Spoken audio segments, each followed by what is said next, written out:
Hello दोस्तों। आज की इस वीडियो में आप सभी का स्वागत है। आज हम आपके अध्याय का आखिरी अंश भाग 5 पढ़ने जा रहे हैं।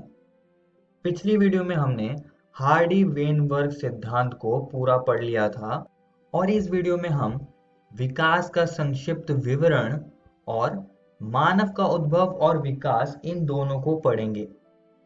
चलिए शुरू करते हैं। विकास का संक्षिप्त विवरण।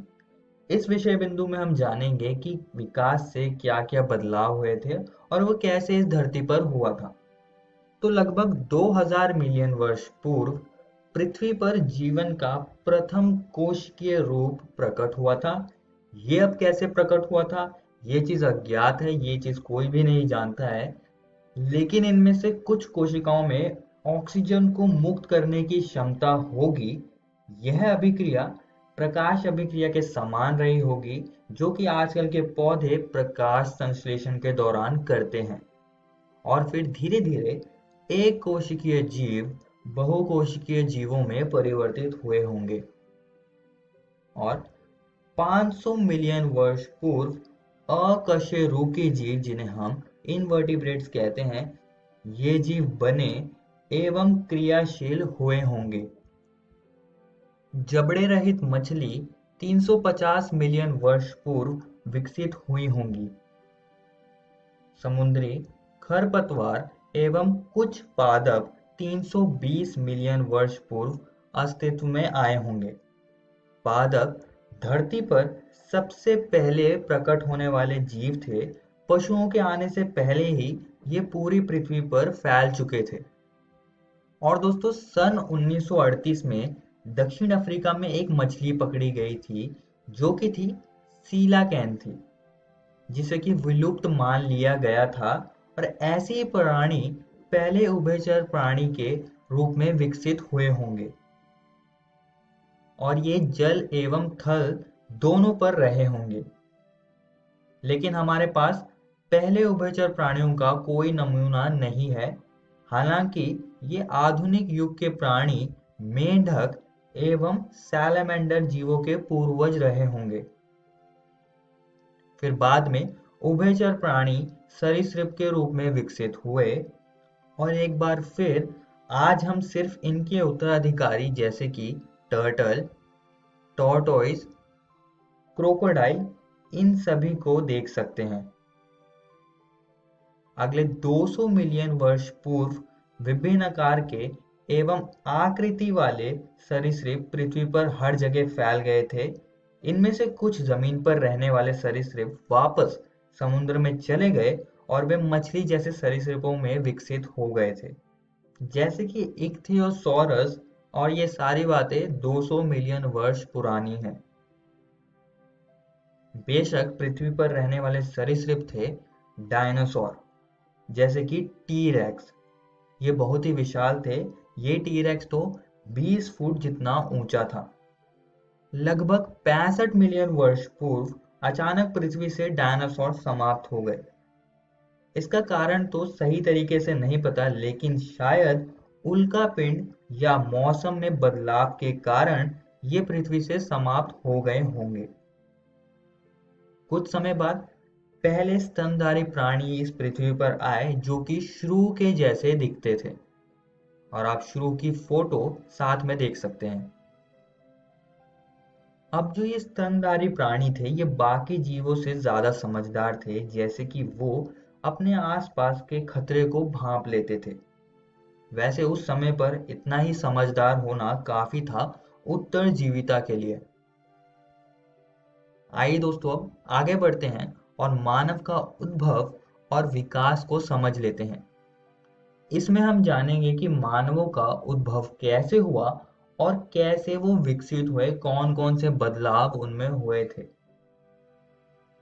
तो लगभग 15 मिलियन वर्ष पूर्व ड्रायोपिथेकस और रामापिथेकस नामक नर वानर विद्यमान थे। इनके शरीर पर बहुत से बाल थे और ये गोरिल्ला एवं चिंपैंजी जैसे चलते थे। और दोस्तों, हमें कुछ जीवाश्म तो अफ्रीका के इथोपिया और तंजानिया से मिले हैं। जिससे कि पता चलता है कि मानव जैसे प्राइमेट्स पूर्वी अफ्रीका में रहे होंगे। ये लोग संभवतः ऊंचाई में 4 फुट से बड़े नहीं थे, किंतु वे खड़े होकर चलते थे। और फिर 2 मिलियन वर्ष पूर्व ऑस्ट्रालोपिथेसीन ये पूर्वी अफ्रीका के घास स्थलों में रहे होंगे। कुछ प्रमाण बताते हैं कि ये हथियारों से शिकार करते थे, किंतु फल को खाते थे। खोजी गई जीवाश्म में से जो कुछ हड्डियां थी वो बहुत ही भिन्न थी। इस प्राणी को पहला मानव कहा गया और ये थे होमो हैबिलिस। इनकी दिमागी क्षमता 650 से 800 सीसी के बीच की रही होगी और ये मांस नहीं खाते थे। अब दोस्तों 1891 में जावा में खोजे गए जीवाश्मों से अगले चरण का पता लगा। यह चरण था होमो इरेक्टस, जो कि 1.5 मिलियन वर्ष पूर्व पहले हुआ था। यहाँ पर आप होमो इरेक्टस नर और होमो इरेक्टस मादा की दोनों की आप तस्वीर यहाँ पर देख सकते हैं कि वो कैसे दिखते होंगे। होमो इरेक्टस का मस्तिष्क बड़ा था, जो कि लगभग 900 सीसी का रहा होगा और ये मांस खाते थे। फिर इसके बाद दोस्तों मानव विकसित हुए और ये बने निएंड्रटाल मानव। निएंड्रटाल मानव 1400 सीसी आकार वाले मस्तिष्क लिए हुए 1 लाख से 40,000 वर्ष पूर्व लगभग पूर्वी एवं मध्य एशियाई देशों में रहते थे। वे अपने शरीर की रक्षा के लिए खालों का इस्तेमाल करते थे और अपने मृतकों को जमीन में गाड़ते थे। और दोस्तों हिमयुग के समय होमो सेपियंस, जो कि मॉडर्न मैन जिन्हें हम कहते हैं, वो विकसित हुए। मानव ने प्रागैतिहासिक गुफा चित्रों की रचना लगभग 18,000 वर्ष पूर्व की थी और ऐसी ही गुफा चित्र आप देख सकते हैं आज भी। एक जो चित्र है वो मध्य प्रदेश के रायसेन जिले में भीमबेटका रॉक आश्रय में है। तो आप वहां पर ऐसे प्राचीन काल मानवों से बने हुए गुफा चित्र देख सकते हैं। और दोस्तों कृषि कार्य लगभग 10,000 वर्ष पूर्व शुरू हुआ था और आज तो हम जानते ही हैं कि ये पृथ्वी पर कितने सारे जीव रहते हैं और कैसे ये विकसित हुई है और आगे जाकर ना जाने कितनी और ज्यादा विकसित होगी। यहाँ पर दोस्तों आपका अध्याय विकास समाप्त होता है। इस वीडियो में हमने जाना विकास का संक्षिप्त विवरण और साथ ही में हमने मानव का उद्भव और विकास को भी समझा। और दोस्तों मैं आप सभी को एक और बात बताना चाहता हूँ कि आज हमने आपकी एनसीईआरटी पुस्तक के ये 2 टॉपिक्स और ये पूरा का पूरा अध्याय समाप्त कर दिया है। आप इसको जरूर घर से किताब से पढ़कर आइएगा। अगली वीडियो में हम इस अध्याय से संबंधित प्रैक्टिस क्वेश्चनों को देखेंगे और जानेंगे कि कैसे प्रश्न आपसे इस अध्याय के पूछे जा सकते हैं परीक्षा में। धन्यवाद।